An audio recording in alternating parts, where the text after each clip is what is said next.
So, tell me something terrible.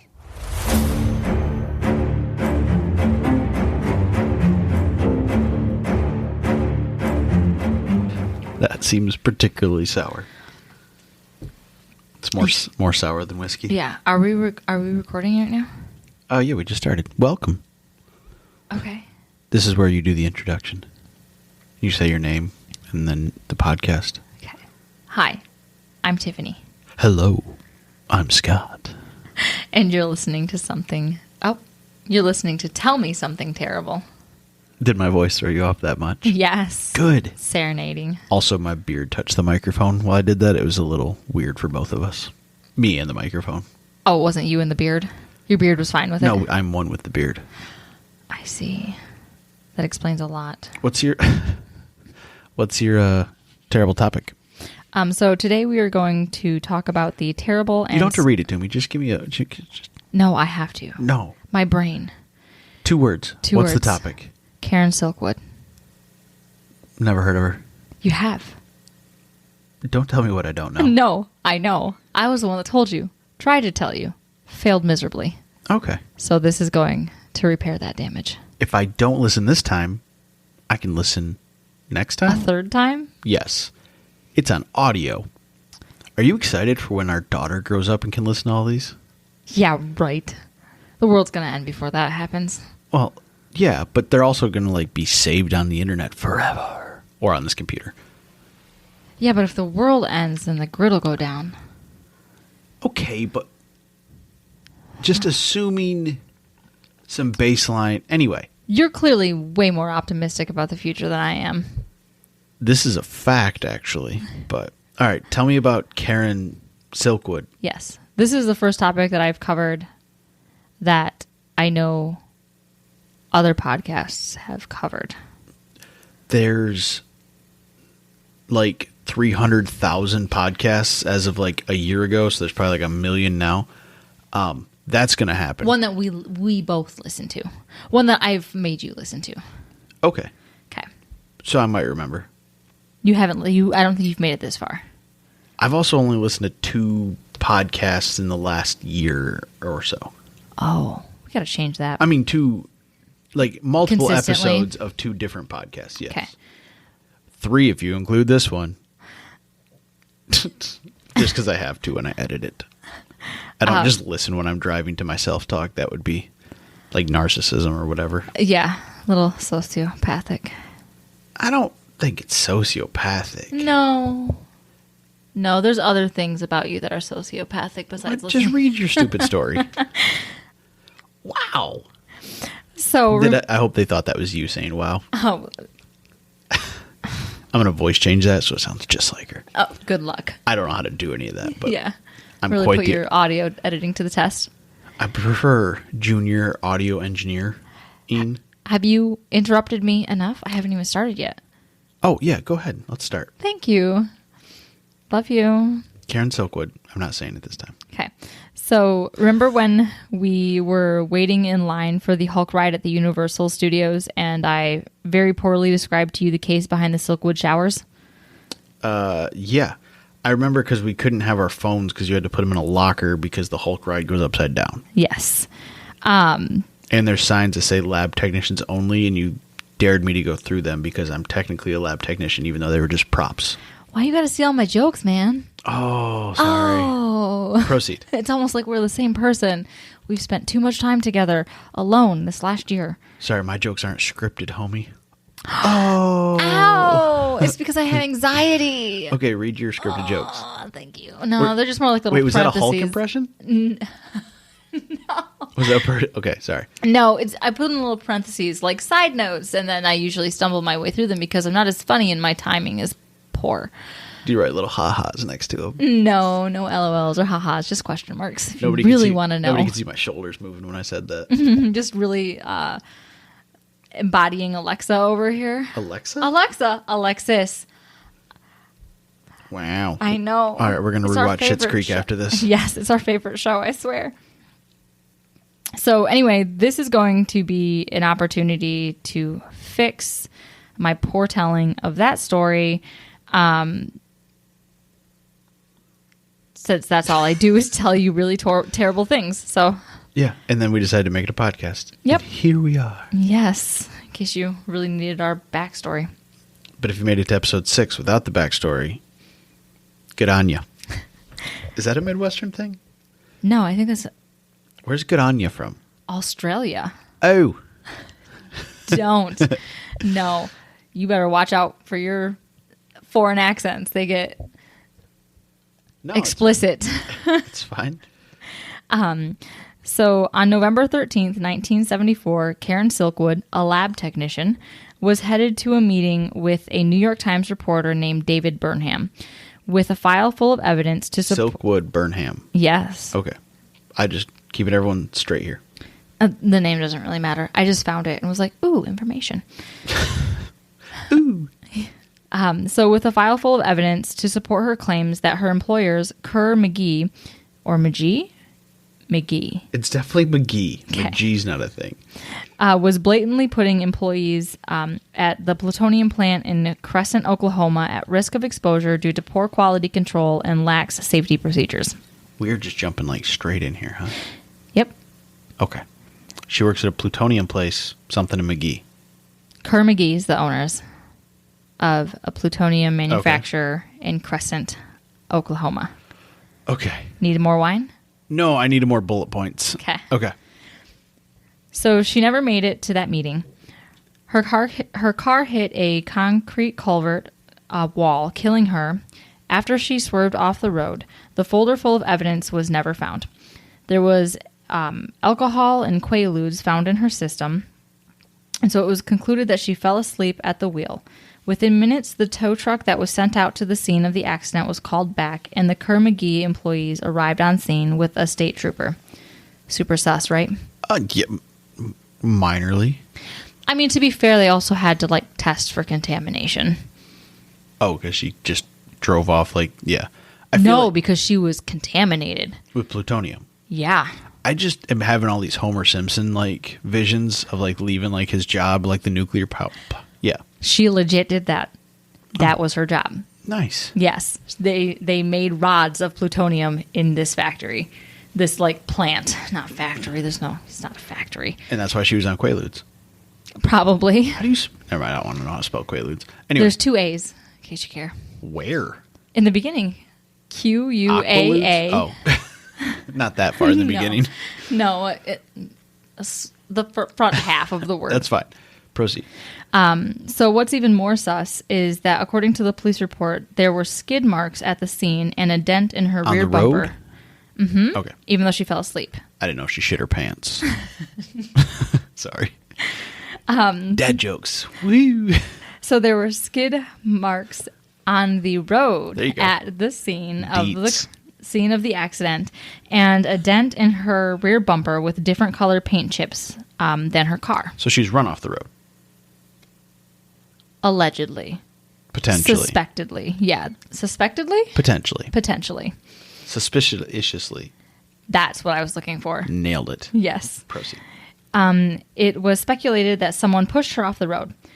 Because why would there be skid marks if she was asleep at the wheel? Yeah. I mean, that makes sense. Yep. So Karen was also the head of the union committee, advocating for a safer work environment within the plant. How dare she? I know, that bitch. I mean, Karen. What a Karen. Sorry, Mom. You definitely don't listen to this. No way. I'm pretty sure she'd be forcing us to get a divorce at this point. We're in it together. So, yeah, right. She put all the blame on me. That tattooed. Have you seen her hair? She's got piercings. Oh, God. What has my son done? I'm not denying this. No, I love your family. I just know I'm the outcast. So just months before, members of the union board met with the EAC, which I think stood for the Environmental Advisory Committee, ? Because I lost where I put that information. Like the EPO of today almost? EPA? Yeah. Kind of. There's the... Definitely environmental something. Yep. Environmental Protection Agency. So this happened in the 70s. So there's been the EAC and the NRC and a bunch of other committees, and now there's the committees. Committees. Whiskey's hitting me. And then now there's the DEQ and the EPA. You know, Simpsons EPA. So it's a committee that oversees nuclear power facilities. I really hope I'm not slaughtering this because I do not want to hear any like George Bush jokes because he could not say nuclear. Nuclear? You couldn't say what? Nuclear? You're doing a great job. Oh, and so like I've always been super self-conscious because when I hear him say it and then I hear myself say it, I'm like, oh God, I sound just like him. It's pronounced knuckle ear. Just so everyone's clear. Just how it's spelled. That's the best part. Yep. So they were to discuss the allegations regarding the, quote, concerning working conditions, such as health and safety hazards, missing plutonium, and false... Someone just taking it home in their lunch pail. Oh, you should do the Radium Girls. Anyway, proceed. I do love the Radium Girls. We have that on audio. Book. Yes. We do. So in falsifications of quality control records, these allegations included 40 pounds of missing plutonium, pellets of plutonium scattered about the ground outside the facility. So there was like 25 pellets found on the ground, which is around 3 to 4 handfuls. But according to reports, it was concluded the pellets were, quote, not placed there by accident. Well, when, they use it as ice melt. Those cold days, they just sprinkle some outside. The snow, it just evaporated. It's amazing. And suddenly there's fish with 3 eyes. Just with my voice. We have to have one Harry Potter reference. Is my turn. Now we're going to have to go back and check other episodes and squeak them in there and hope no one notices. I think they're pretty much all in there. Really? No idea. It's not worth I've finding listened out. to all the episodes. You go do it.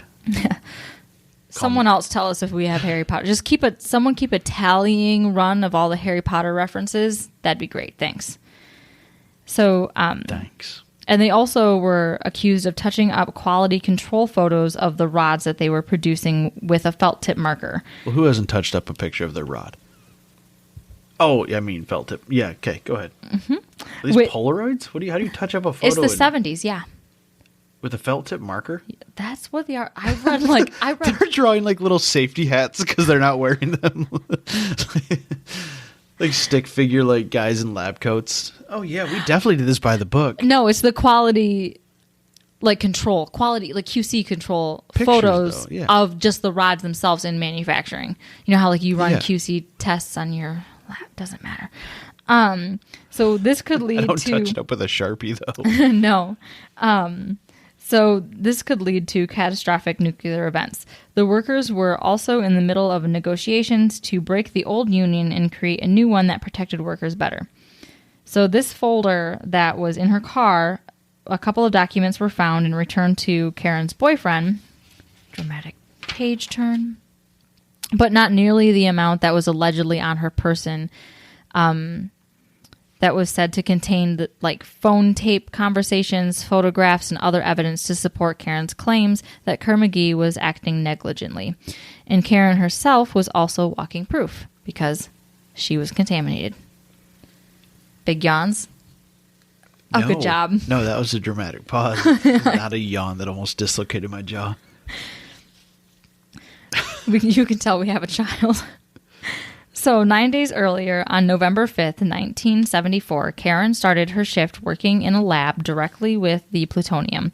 She had been working in a glove box, which is I'm assuming from what I saw in my mind's eye, and also maybe influenced from Simpsons, where they've got those big gloves, like Homer, where he shoves his hands in and he's messing with the rods. No, this place is so shady. She's actually in her car working in her glove box. She's sitting in her passenger seat. She just folds it down. Yeah, there's plutonium just glowing in front of her While she's eating her lunch. She's like, da-da-da-da-da-da-da.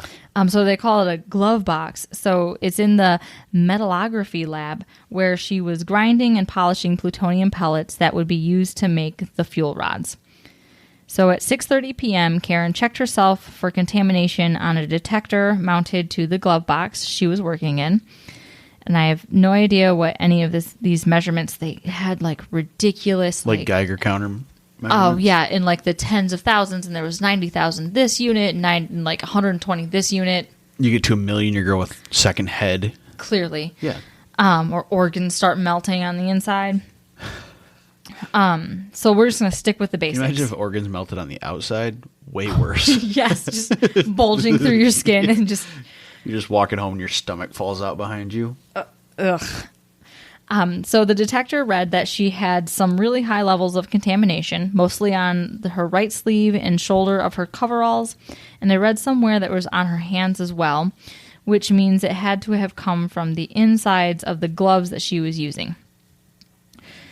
She was then taken to the plant's health physics office, where she was given a nasal swipe to check for any airborne plutonium exposure. It also came up positive. So, but none of the other areas of her workspace or the 2 air filters and monitors detected any contamination. So, as a precaution, urine and feces samples were collected from her for the next 5 days, and she returned to the lab at 1:10 a.m. to finish her shift. Because you're not really contaminated unless you're crapping out plutonium. Otherwise, you're fine. Just wash your hands. Go home. She craps out plutonium. It's Poo-tonium. Plutonium. It's everywhere. On the walls, just in the back of the toilet. She literally had nuclear diarrhea. Yes. Terrific. So the next day, she went to work back to the lab to do some paperwork, checked out to go to a medium. Karen, why are you glowing? Are you pregnant? Sorry. So she checked out to go to a meeting. She checked herself again for contamination and found it on her hands. So the health physics staff found more activity on her right arm again and the right side of her neck and face. And this is where she was... fall asleep on the glove box. Like your whole right side is just contaminated. But also, like, you're not supposed to... There shouldn't be any contamination anyway. Like, it's supposed to be in this little box that you don't touch. So this is where she was taken to decontamination. And this is where Silkwood showers come from. So according to a couple different articles I read, and this scene from the movie Silkwood, which is based off of her story, and apparently you can't find anywhere. I tried to find it. Georgia from MFM tried to find it. It's like, I guess it's on YouTube. I watched a clip from it on YouTube, but you cannot find the full movie. Huh. The staff members... They were decked in head to toe in PPE. They stripped her down in a decontamination room and washed and scrubbed her with these like hard bristle, almost wire-looking brushes to help remove any particles of plutonium, butt-ass naked. I mean, you are all for exfoliation, but that seems a bit extreme. Yes. Yeah. So then her locker... And I also have the vision of Farva from Super Troopers where they're throwing the powdered sugar at him. I thought it was flour. No, it's sugar for the rice. And he licks it, remember? And he's like, it's delicious. I guess maybe that's why I thought it was so cringy, because I thought it was flour. Why does he think flour is delicious? He really is a fat guy. So her locker and her car was checked for contamination, but none was found. On November 7th, Karen reported back to work. So this is now 2 days after they first initially found contamination on her on the 5th. So on November 7th, Karen was reported back to the health physics office at the start of her shift with her samples, and another nasal swab was done, and her right side was checked for contamination. All of them showed high levels of exposure, which they call alpha activity. Her car and locker were checked again, and again there was nothing. So they commence another Silkwood shower with the stripping down and the harsh scrubbing by coworkers, looking like they are in an alien movie. Is that a scripted joke for you? Her apartment was... I hate you. Oh, you held up the laugh sign. I thought that's what you were... Oh, no. Yeah, you're lucky you're cute. Her apartment was then checked for radioactive activity, and they found the highest readings in the bathroom, on the toilet, floor mat, and the floor, and some in the kitchen on bologna that was in the fridge, and on the stoves, cabinets, and some chicken. Okay. It's literally just like it's any porous surface she touches. Yeah. So then her roommate and a fellow lab employee was also tested positive, but this was only a small amount. When asked why there was alpha activity everywhere, Karen said she accidentally spilled one of her urine samples. And as for the bologna, since she had spilled the urine samples all over the toilet and the floor, she had carried the package into the bathroom with her after she had intended to make a sandwich for herself and for lunch, and she sat it down on the closed toilet seat, which then caused it to get contaminated. And then when she put it back in the refrigerator, that contaminated the chicken, we know how cross-contamination works. I hope, please tell me people know how cross-contamination works now. You can tell it's the 1970s, too, because she's eating bologna. What kind of tacos did you have when you were growing up? Tacos? Didn't you make yourself your little bologna? No, that was cheese and ketchup. Yeah, cheese and ketchup sandwiches when I was like 5. Don't judge me. I was Don't a child. judge this poor lady. She likes her bologna. I mean, fried bologna's not bad. It's like You bacon. almost said fine. No, it can be good. It's just like hot dogs. I'm not judging her. I'm just saying you can tell it's the 70s. Like, my dad loves bologna. Ring bologna to him's like gourmet. Ew. And he slice it up, fry it, he puts it on a piece of white bread with some mustard. That's like fine dining. And drinks it down with a glass of whole milk. I mean, if it's dinner. If it's lunch, it's a Diet Coke. She then decided not to make the sandwich, and she put it back in the fridge. The fact that this bologna... With her urine-covered bologna... I mean, her plutonium-covered bologna. Yes, Yeah. and this is a really important fact later on. Okay. Okay. Everybody, remember, at 22 minutes, urine bologna. I mean, plutonium bologna. Legit, this has been 22 minutes? There's no way.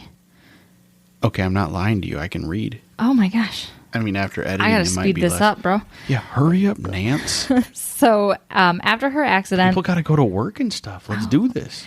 After her accident, an autopsy was performed and tissue samples were sent to be tested. They found plutonium settled in her lungs. Wait, and autopsy? When did she die? Are you kidding me? What did you say? Her autopsy. Oh, after her car accident. Yes. Okay, sorry. I forgot the car accident killed her. All right. Last I knew, she was peeing on bologna and dropping it all over her bathroom. And now all of a sudden, there's an autopsy. Like, it all happened the same day. Okay? I don't know. It happened within a week of each other. I get that now, but... Man, my mom voice came out strong. Are you serious? Open your frickin' ears. It's way past my bedtime, okay? I ran out of cheese in episode 5. That's not a joke, I did. So they found that plutonium had settled in her lungs. When she was alive, the levels read at half the amount of the maximum level allowed in the body before it becomes concerning. But after refilling her lungs and with no pesky ribs in the way to skew the results, it was discovered that she had 50% more in her lungs than what was initially thought. When she was alive, the doctors that worked for Kerr McGee assured her that after her examination that the amount of plutonium found in her body would not cause cancer. Later on, when this case went to trial, there was a doctor that testified that there was twice the amount of plutonium allowed inside her lungs, and that someone with as much plutonium as she had in her body was, quote, married to lung cancer. Nice. Always trust the nuclear power plant's doctors. They're probably working in your best interest. Oh, for sure. They're not getting paid by the company that hired them at all. No. No. No. They're looking out for you. Yes. Yeah. Gotta really love that impartial diagnosis. Yes. No? Ew, David. They also found... People are going to be really confused. I'm like, I thought his name was Scott. Well, and I went Queer Eye, yes, and then you went straight back to Oh, Schitt's Creek. God. Oh, It's because Queer Eye hasn't been on lately. yeah. They also found... I really need to hurry this up. Let's take all the detours. You're distracting. I'm sorry. They also found traces of plutonium in her gastrointestinal tract and in more fecal matter samples, proving that at some point Karen had ingested the plutonium somehow. So in court, lawyers also proved several spills that had happened at the plant and that they had cut up trucks and buried them on the site. What if she smuggled some out suppository style? Have we gone down that path? It was never mentioned. 40 pounds were missing. I mean, she could take a couple ounces a day, prison style. Hey-o. I'm just saying, if it's that all up in her GI tract, let's not... Maybe she's selling it. Russia? There was more in We her... don't know. There was more in her lungs than anywhere else. Well, okay. She probably didn't smuggle it out in her lungs. You're probably right there. All Yeah. right? Yeah. Yeah. Yeah, they don't like it when there's things inside of them. But, a little tucked in her cheek, couple upper cheeks. Anyway, I'm just saying, she could have been smuggling it out. 40 pounds a lot to just go missing. Yeah. Maybe you should take that up with Kerr McGee, who no longer exists. I will. Yeah. Okay, it sounds like a Sesame Street character still, but it really does. He's like lime green and kind of like frizzy, and he touches people. It's actually sparks. Kermit and Miss Piggy's offspring. Mind blown. So after her death, Karen's father took Kerr McGee to court for damages from her exposure to plutonium from the shoddy working conditions and the shit hazard control. After years of arguing that Karen didn't have the high levels of plutonium exposure that would correlate to an accident, that it was exposure consistent with working in that environment. Claiming that she was unstable and had removed plutonium from the plant and put the plutonium on her bologna sandwich to poison herself, to bring down the plant, and to make herself look like a martyr for the anti-nuclear movement. Yeah. Legit, this is what they argued in court. Yeah. Yeah. Like she made a bologna and plutonium sandwich and was just munching on it in her bathroom. Mm-hmm. Okay. So that she could bring down their plant. It's like a really tangy mayo. I just can't get enough. If you put mayo on your bologna sandwich, get out of here. So her family finally settled out of court for $1.3 million for damages. Oh, okay. Yeah. It was never public record because I think it was a civil court, but yeah, so Kerr McGee seemed to be on the up and up, right? Yeah, not shady at all. No. No. So Kerr McGee, despite all of its efforts in trying to present a clean and reputable front, closed the Crescent plant in 1975 because of violations found by the government. Then the company filed for bankruptcy and absolved itself in 1979. After a buyer no longer purchased from them after finding flaws in their plutonium rods that they manufactured. There's all that contaminated bologna mixed in with it. Mm-hmm. Well, it's almost like they really did touch up their QC images with felt tip markers and the little safety hats. Yep. And after creating a hostile work environment for workers after Karen's death, they required all employees working with the union that Karen was trying to get pushed through, and anyone that complained about the safety hazards to take polygraph tests to determine if they were working with the EAC. So 2 employees in particular were harassed. One of those employees was a higher up. He wound up locked in an empty storage facility with a guard, and then he was transferred to the dirtiest place in the plant to work. Oh, so they're not paranoid at all that there's like rats amongst them. Not at all. Or, clearly they were very on the up and up and not doing anything skeevy. No, nothing to worry about here. Yeah. Allegedly. Oh, yeah.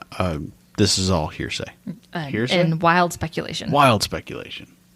So So later... This company's been out of business for 50 years. I think we're okay. No, because nuclear power... They can't just they've been out of business, but they still have to clean up their waste. You just bury it, move on. Mm-hmm. That's what they all do. That's what they did. That's what they all... What else are they going to do? Yeah, because later in 1989, it was... real estate in that area, though, super cheap. No idea why. Yeah. There's a manufacturer... I'll get to it. So later in 1989, it was discovered that the water and soil under the plant location is contaminated with over 400 times the amount of particles allowed by the EPA. Oh, nice. So they really did just... That was in our lifetime. Yes. That was the year I was born. You're supposed to say how old you were. I knew I was one, but I was going to let... It was your birth year. I was going to let you have this one. Oh, thank you. Next time. You never mentioned how old you were in the last one. I was -1 million. 1925. -60 was something. Whatever. Anyway, proceed. So 2 cooling ponds at the facility were also found to have 6 to 10 times the amount of contamination that was considered safe. At the time that this article that I'd found was written, this hadn't presented a problem to the drinking water of the surrounding towns. But who knows? Who knows how much it's spread now? Maybe a little plutonium's good for you. I'm sure. I mean, apparently there's a minimal amount of exposure you're safely allowed to have. People take chromium or something. Chromium's like a trace element that you actually need. Maybe plutonium is. I mean, we are exposed to is low it a planet? level. I don't know.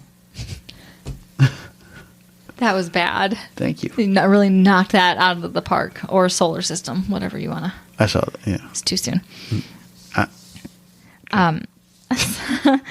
Was that one written down? No, Okay, which means that I lost my place. So nothing had, at that point, there hadn't been any problem to the drinking water of the surrounding towns. And the crescent plant was put The on... mayor with 3 heads assured the civilians there's nothing to worry about. Nothing to worry about. There's Johnny Knoxville from Men in Black. But the crescent plant location was put on the national cleanup list, along with another facility also owned by Kerr-McGee. So there's like a list of like emergency like cleanup sites that they need to like deal with. Mm-hmm. 2 of their plants are on it. Nice. Yes. As of 1989. We just napalm them. They're fine. Totally. Just really pockets of gas going off everywhere. Bombs, Aerosolize this stuff. That's... safe. Yeah. Efficient. So now it has to be safer now because the building is now owned by some guy named Tom. Oh, he sounds trustworthy. Mm-hmm. He owns a company named Stewart Industries International, LLC, and they manufacture airplane parts out of the old facility. Oh. But I hope he tells his employees. I hope so too. Like the article that I read where they had like little blurbs from him was literally within the last like couple of years. So this is like an active being used to make airplane parts. Yes. He said you can see where they bored out chunks of the concrete down these 30-foot deep shafts that they used to store the plutonium. Oh, it's fun. I thought so. So that's how I'm wrapping it up. It's kind of just a hard out. Mm-hmm. Okay. That's what the plant's doing currently. Cool. Stewart something airplane parts. Yep. By a guy named Tom. Yes. Seems legit, right? Thanks, Tom. Thanks, Tom. So how do you feel after that one? That one wasn't bad. Was that more information than the last time that I tried to give it to you? Do you remember me trying to stumble my way? I do remember. It's weird that they named like the type of shower after her. I feel like that was kind of like... I think she might have been like... It's because she was so outspoken and they call her like an activist, like an awareness activist because of it. And it was a big deal because I don't know how many... They never mentioned who got... if anybody had been contaminated before or what was going on. Well, there are probably people that were. They just all said they were. Like, the doctors probably told them, oh, yeah, you're contaminated, but it's fine. Yeah, they're low levels. This is what you get for working here. Yeah. And then they probably get cancer when they're 40-something. Yep. Yeah. But no, so that one's more... It's not like it sucks for, obviously, Karen. Like, I was more interested into, like, the shadiness of the car crash, but obviously there's no like more details about that. No, like there was like a bloody notebook that was allegedly at the scene that was then no longer there, and the Kerr-McGee employees wound up following like the sheriff to where they wound up compounding the vehicle to check for impounding to check for I swear I have a college degree where they like quote unquote checked it for contamination because obviously she was contaminated. They also wanted to make sure that there was a bologna sandwich in the passenger seat that was just super contaminated. Yeah, with one bite missing out of it. Dun dun dun.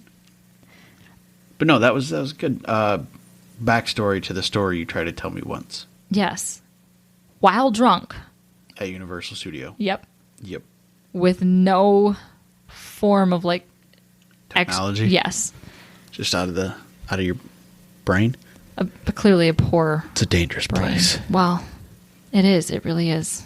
That's why we have a podcast now. Which state was this in? Shit. Oklahoma. Oklahoma. Okay. I remember that off the top of my head somehow. All right. We just don't. We don't do many Oklahoman. I don't know how Oklahomies. Oklahomian crimes. I think it's our first. Okay. Hashtag Oklahoma. No.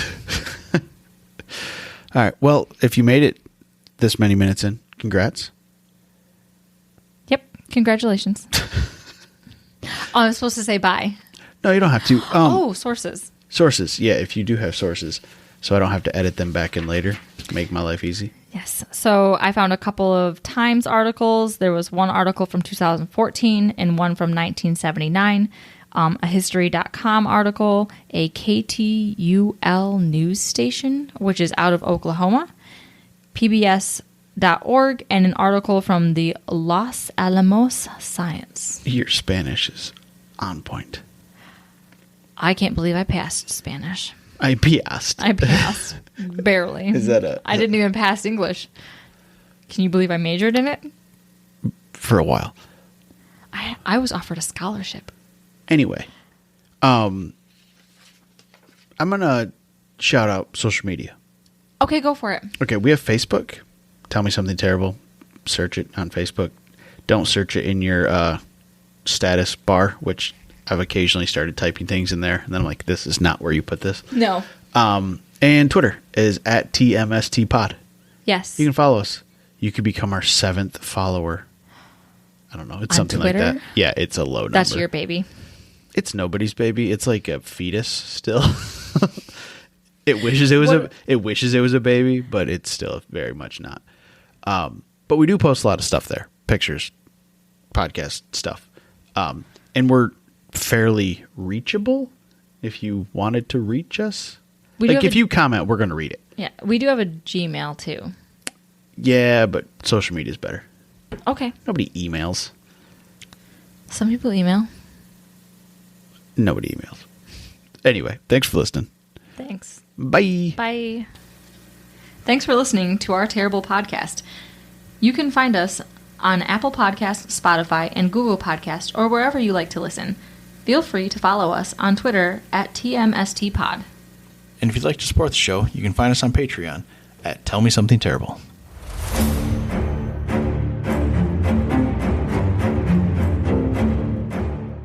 Oof, that was terrible.